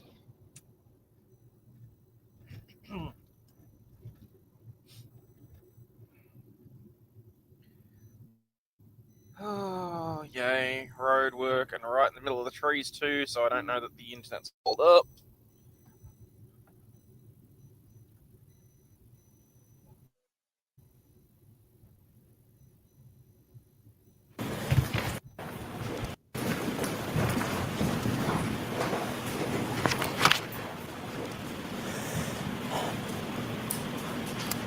Following your analysis of the totality of the possible scenarios, did you come to a conclusion that the vast majority, let me rephrase that, did you come to any conclusion about the numbers as they relate to the positive interactions versus the negative? And when I say positive versus negative, I'm talking about the phraseology that you used, John's phone interaction being in the positive side versus John's phone interaction being in the negative side. Yes. And what were those? Of the 30 possibilities, 25 of them, it's a positive. John's interaction window is positive for 25 of them. And only 3 were negative? Correct. Only 3 of the 30 were negative. Okay, we can take that slide down.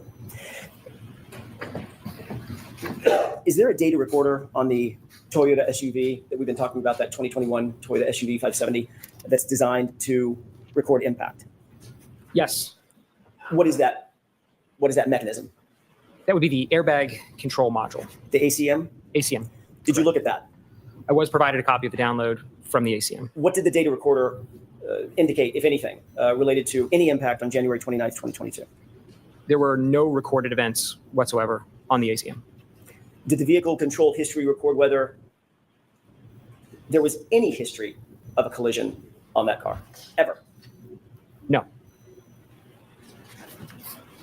What does the vehicle control history record specifically? It records a lot of operational parameters about the vehicle. What I mean by that is it records things like what the driver is doing, for example, steering wheel angle, accelerator pedal position, whether the brake is being pressed. It also records what the vehicle is doing, for example, speed, or the engine RPM, or the accelerations of it.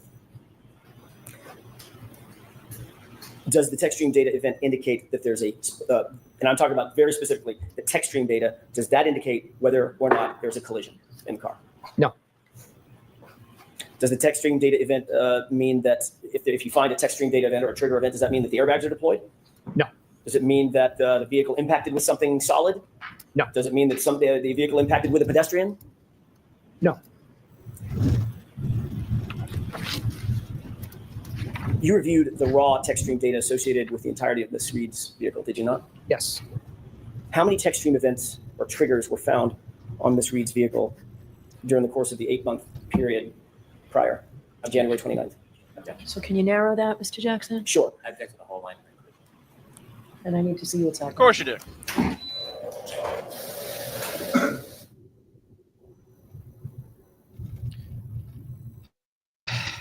Because she needs to know what your objection is, Spanky, rather than the talking objections that everyone's used to, because that's a perfectly reasonable line of questioning.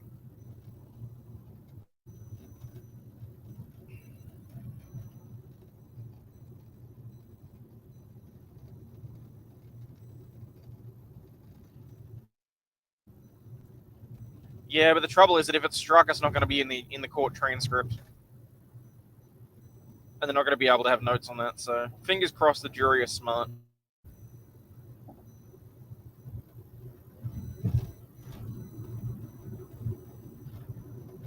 I love that you just tried it with basic math.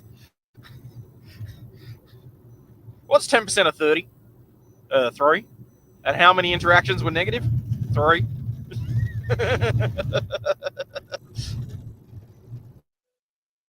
Goodness me.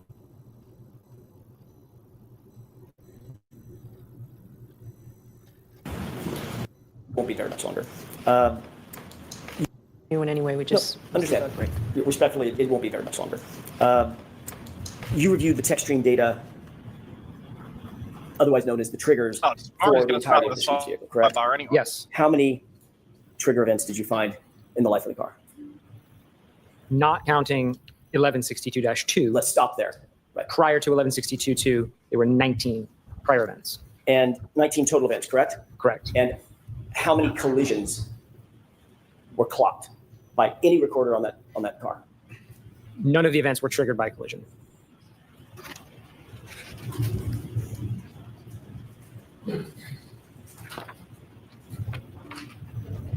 And last question, do any of the text stream events or to any of the data that you've reviewed, either yourself through Mr. Burgess's report, through Dr. Welch's report, do any of the data indicate that there was a collision on January 29th, 2022 at any? Chris, I've said the exact same thing. I can only imagine what's going to happen for those jurors when they walk out of this, and if they go back and rewatch the trial and understand exactly how much is being kept from them.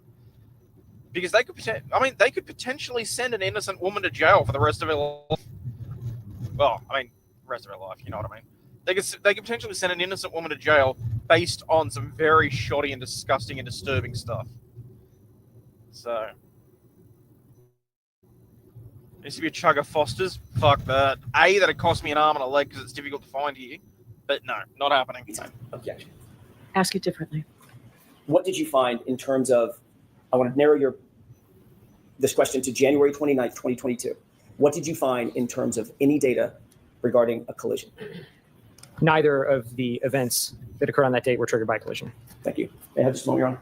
Okay.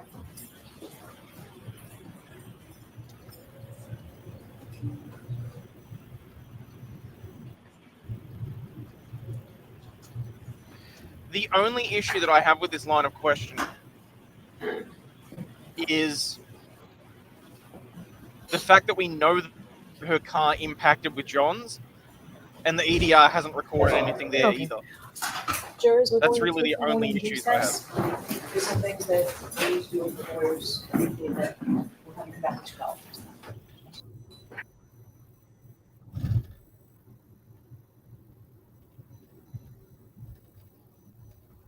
Hello, liver failure. Hello, darkness, my old friend.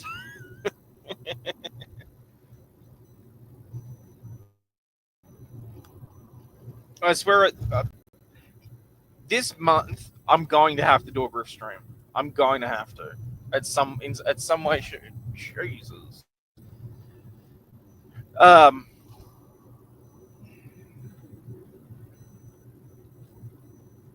Yeah, I'm just gonna have to pull it together and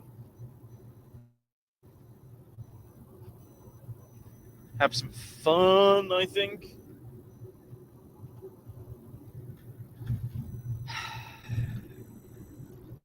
Get some shots, get some whatever else. All these pussies that stole my Tears of Fears idea now doing their wheels, you know what? Screw it, I'm just gonna get plastered. I miss the good old days.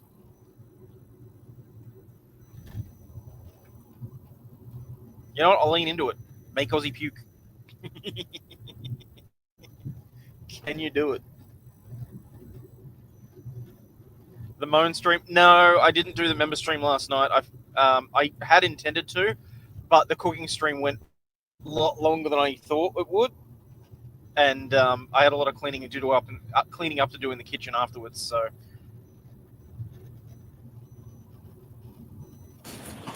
And Oop, too far. I'll allow it. Is that what you're doing? You'll allow it? I'm shocked. Make Hayden puke during an LFL game. Maybe we'll do that on the Instacart channel.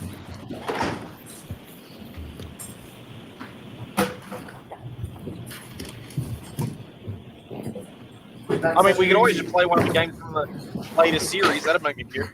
All right, Mr. Brennan. And Mr. DeSogra, I'm going to ask that you keep your voice up because we're going to try and keep the air conditioning on. And the fans, it's a little stuffy in here, so if you just speak directly into the microphone, that would be great. Not a problem, Your Honor. Thank you. May I proceed? Please. Good morning, sir. Sir, are you trying to offer an opinion suggesting that Ms. Reed's Lexus never hit John O'Keefe on January 29, 2022? I'll allow it. Is that what you're doing? Is that your opinion? No, sir. Are you offering an opinion that Ms. Reed's Lexus never got in a collision before? The way I stated it was none of the prior Yeah, events right. were triggered by a collision. What I'm asking you, are you offering an opinion that Ms. Reed's Lexus never got into a collision before January 29, 2022 or on that day? No. So when you were talking about collisions to the jury, you weren't making any suggestion that that Lexus was not in a collision, are you? I think you threw a double negative in there. Can you just clarify what you meant? Yeah. You are not suggesting to this jury that Ms. Reed's Lexus did not ever get in a collision before? No. You're just saying that there's no data on the text string to suggest a collision. Specifically, none of the events were triggered by a collision. That's Text stream data can be triggered by a number of different things other than a collision. Isn't that true? correct. And in fact, when you talk about text stream data, you know that text stream data does not record a collision. You know that. A collision is not one of the triggers. That's correct. Right. So when you were saying it wasn't triggered by a collision, it's never going to be triggered by a collision ever on text stream data. Not the collision in and of itself. Correct. Right. Right. So there's other things that will trigger text stream data, Correct. like sudden acceleration. The only acceleration trigger that I'm aware of on text stream is if there's a large acceleration during what Lexus calls a PCS or a pre-collision safety event. But a large acceleration on its own, I do not believe is one of the triggers. Are you sure you know a lot about text stream data? Yes. Sustained. Do you know a lot about text stream data? Yes. And you're saying that if a car accelerates over 30% in and of itself wouldn't initiate a trigger? I'm not sure I understand. You just said pre-collision is the only time sudden acceleration, from your perspective, would cause a triggering event. Now, I'm asking you, I'm allowing this. if Sure. someone accelerated Ms. Reed's Lexus at over 30% acceleration, would that cause a triggering event? I am not sure what you mean by 30% acceleration. Accelerator, 30%. Accelerator pedal. Yes. Oh, yeah, there's a lot of triggers. There's a number of ways that these VCH events can be triggered based on the accelerator pedal angle. I think, is that, yeah. And what is the percentage from your experience that would create a triggering event? There's various. Toyota, Lexus calls it high, medium to high is what they put it. Do you have a number? You know the actual data on what percent of pressing the accelerator on the same Lexus as Ms. Reed's would create a triggering event? You know. Off the top of my head, I don't know the exact percentage down to this percentage point. No.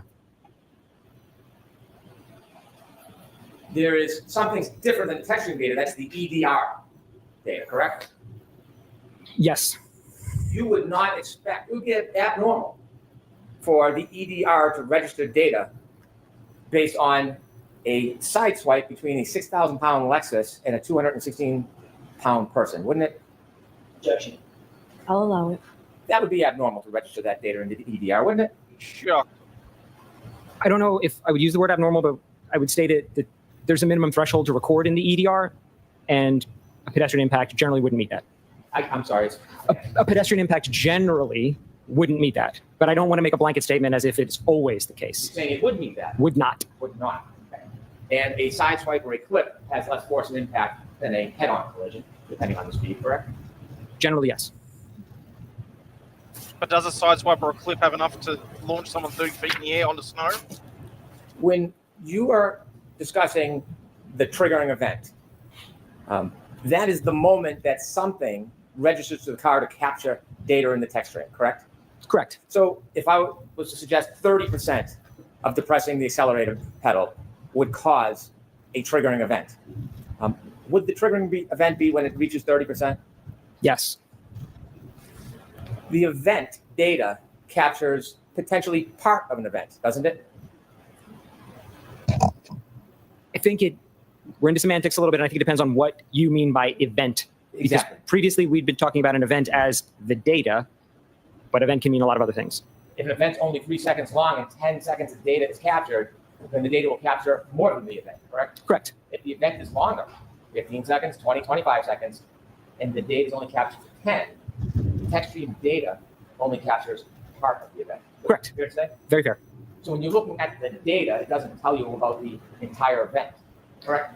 The data only tells us about the window of time the data captures. There's no way to know beyond that from the data. All of your equations and pluses and minuses and graphs you're talking about deal with the 10-second text stream data that was captured, correct? Based on the reports that your dickheads did, yes. They deal with event 1162.2, right, and the 10 seconds it's comprised of. Actually, they really just deal with the end of the event. That's what everything in the Aperture reports referenced. That enough. But it doesn't deal with anything that Nicely could done. potentially happen after those 10 seconds, does it? No. Or anything before. No, it does not. The triggering event No, is because the spot in the Aperture middle, reports don't. captures 5 seconds before, 5 seconds after. Approximately 5 seconds. It's not exact. And you'd have to look elsewhere for evidence to know what might have happened before. Yes? Correct. And you'd have to look elsewhere for evidence to see or determine what happened after. Yes. Do you know at the end of this triggering event, that 10-second window of data, do you know what happened with the defendant's Lexus after that 10-second of data? No. You have no idea, right? I don't. Okay. I want to just ask you some questions about your background and then leading into this case, if I could.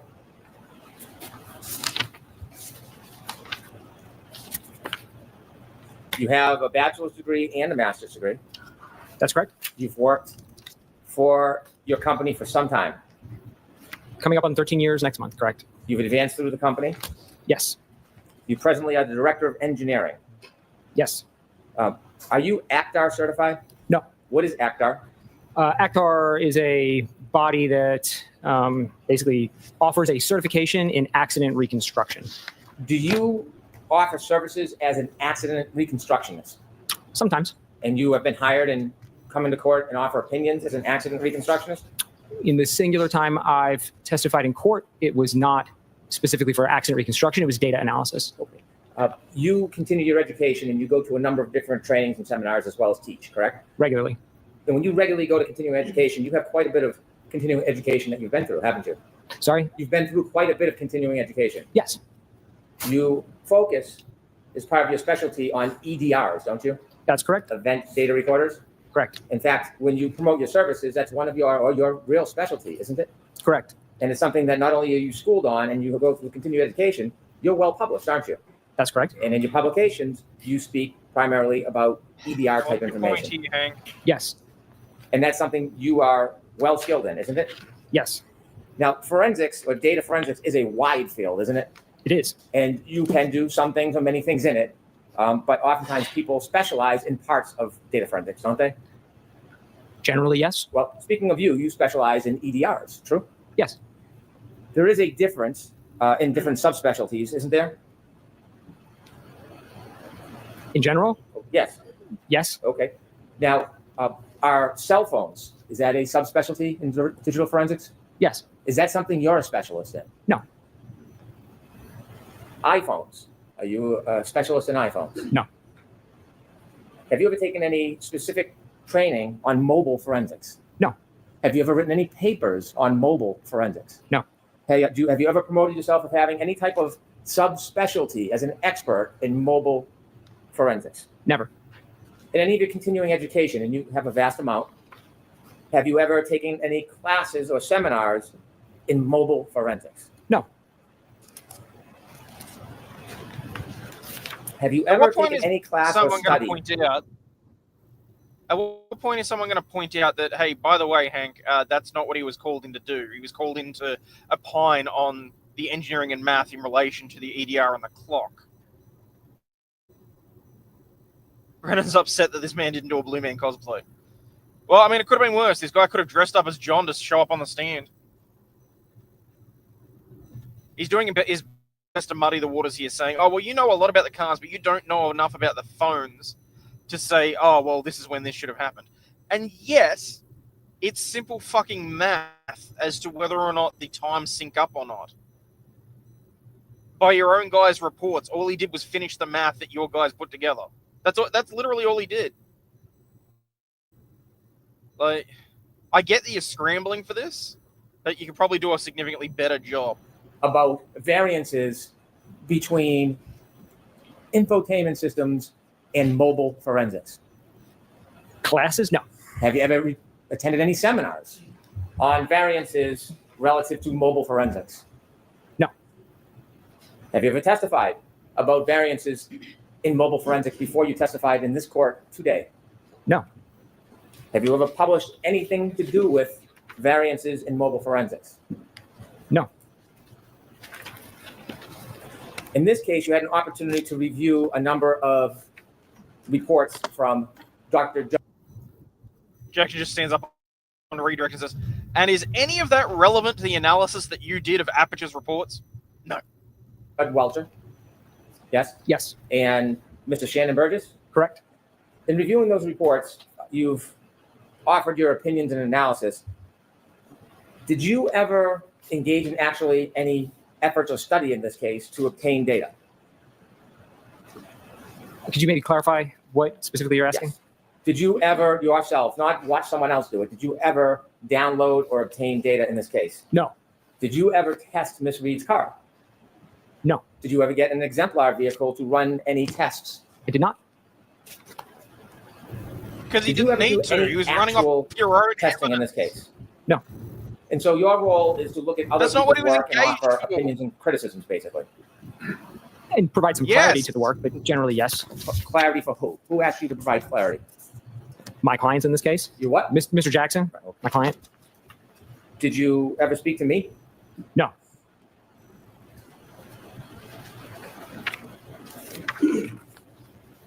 As an Did a defense expert, witness ever when speak with the you prosecution? analyze data, whether you actively got it yourself or not, do you ever give an opinion in paper called a report? You ever write a report? Yes. And you've seen reports in this case that you've looked at, correct? Correct. A number of reports by Mr. Burgess, Correct. report by Dr. Welcher, Also correct. reports that you're critiquing, right? Correct. Did you see Ian Whiffin's reports? I did not. How about Jessica Hyde? Did you see her reports? I did not. You were asked to consider information from Mr. Whiffin's report. No. Well, you were asked to assume that the last user interaction on John O'Keefe's cell phone was 12/32/09. That was stated in Dr. Welcher's report, so I started my analysis at that level. So none of the information did you actually personally go and vet or analyze or make any determinations about. You're just critiquing. He's sitting there saying, oh, well, all you did was sit and read the reports and take them at face value.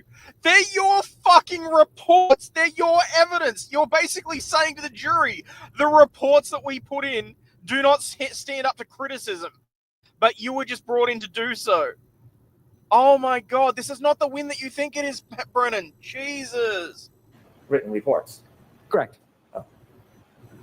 Well, as an expert coming into court and testifying and having opinions, you put together a PowerPoint, didn't you? Yes. Why didn't you ever put together a report to share the basis of your opinions and the process you went through to arrive at your opinions before you came into court? Primarily, I wasn't asked to, so I didn't do it. I wouldn't commission work without being asked to do it. And number two, the extent of my work beyond building the PowerPoint was just basic addition, just adding numbers together that already existed in the Aperture reports. So there wasn't a tremendous amount of complexity to what I engaged in. What about your work product and your calculations? Did you do all this in your head, or did you type it out and go through a computer program? How did you do it? I used a calculator for most of it, and the tables in my PowerPoint were generated in Excel, which has some calculation capabilities. Were you ever asked not to write a report? No. You had provided an initial PowerPoint, Yes. and then you received information from Mr. Burgess, Yes. and then you added new slides to your PowerPoint. That's correct. Mr. Burgess' report was May 8th. Yes. You provided your PowerPoint on May 25th. Correct. Did it take you that long for the calculations between when you got the report and May 25th to put together the new presentation? No, it didn't. Why did you wait until May 25th to provide the new information? That's when I was asked to do it. What do you mean by that? I just want to see what the date is today. Today's the 30th. When you finished your PowerPoint on May 25th, did you send it to the defense on May 25th? Yes, I did. They had a copy of your PowerPoint on May 25th. Don't be shy. No, I'm pretty sure it was the 25th. So it's sustained.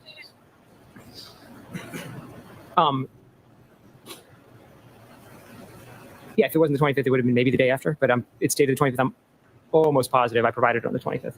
There's no reason for you to hold on to it for a couple of days. No, I think it was the 25th. You know what was provided to the Commonwealth that report? No, I don't. In the 25th report that you provided to the defense on the 25th, they had new information, didn't it? It had the information from Mr. Burgess's supplemental report. That was the additions. Why did you wait until the 25th to put it together? That's when I was asked to do it. Who asked? My clients, Mr. Jackson. He said, please add this on the 25th. We had a phone call on the 25th and discussed Mr. Burgess's supplemental report. During that phone call, he asked me to update the presentation, and I did so, and then provided it. How did the date of the 25th come about? Why the 25th was the date provided? That's when he requested it. I think it was a Sunday, actually. Okay.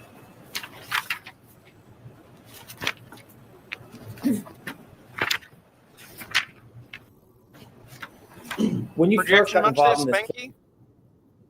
I mean, he's sitting there bitching about the fact that a PowerPoint was updated on the 25th. It's funny, you know, there was a conversation that you had with your witness on the 7th, and then miraculously there's changes and alterations on the 8th. I don't really think you're one to talk or poke holes at that, you know? Just saying. case, it was last fall, Correct. and at that time, you received some information that Mr. Burgess wanted to look at the text stream data or the different modules on what you later learned was the defendant's Lexus, correct? Correct. And there was a proposal from Mr. Burgess. Mr. Burgess wanted to go back to the car and look at the modules and try to download more information from them, correct? Correct. And you then got involved to look at what his request was, the procedure that you wanted to follow. Yes. When you did that, were you given any materials about what had happened before you and Mr. Burgess both got involved? I don't recall specifically, and I don't think so. I think I was just provided the notice of testing that was to be done. Well, you ended up drafting an affidavit, I did. and in drafting an affidavit, pointed out some oversights of Mr. Burgess, didn't you? I did. Determining the oversights required some study of actually the data and the information that was available, wouldn't it? It would. So, can we presume that before you wrote the affidavit pointing out the oversights, you had looked at other materials? If I recall correctly, the notice of additional testing from Mr. Burgess contained attached to it a whole report by him documenting why he thought there was an inadequate initial acquisition, why he thought the sizes were wrong. So I don't remember referencing anything beyond all the information that was contained in that. And whether that was combined by somebody else or not, I don't know. That's how it was provided.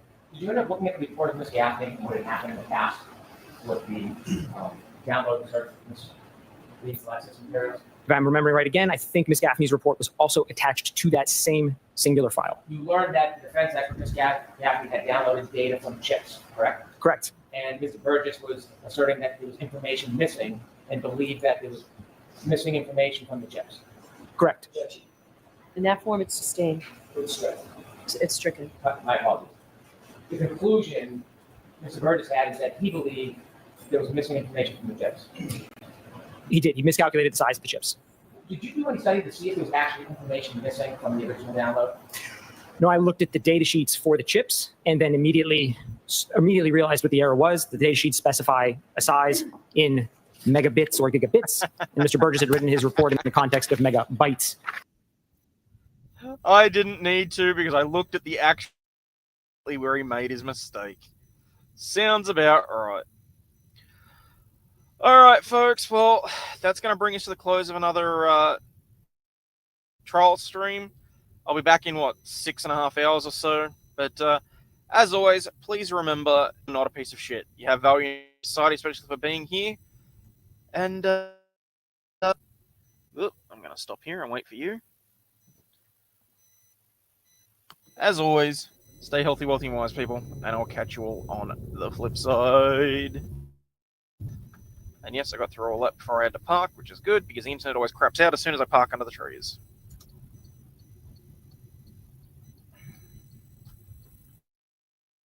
There we go. Hopefully no one's going to... Which I was really angry about. Someone decided to park right on my bumper, like to the point where they actually broke my license plate holder. So... Alrighty. Peace out, peeps. And again, on your way out, please do me the favor of hit the like and subscribe button if you're so inclined. It costs nothing. It's absolutely free. And we'll be friends forever. Bye. Bye now. Unfortunately, some members of the media use their platforms to push their own personal bias, and agenda to control exactly what people think. This is extremely dangerous to our democracy. This shit, I'm out. Fuck this shit, I'm out. No thanks. Don't mind me. I'ma just grab my stuff and leave. Excuse me, please. Fuck this shit, I'm out. Nope. Fuck this shit, I'm out. Alright then. I don't know what the fuck just happened, but I don't really care. I'ma get the fuck up out of here. Fuck this shit, I'm out.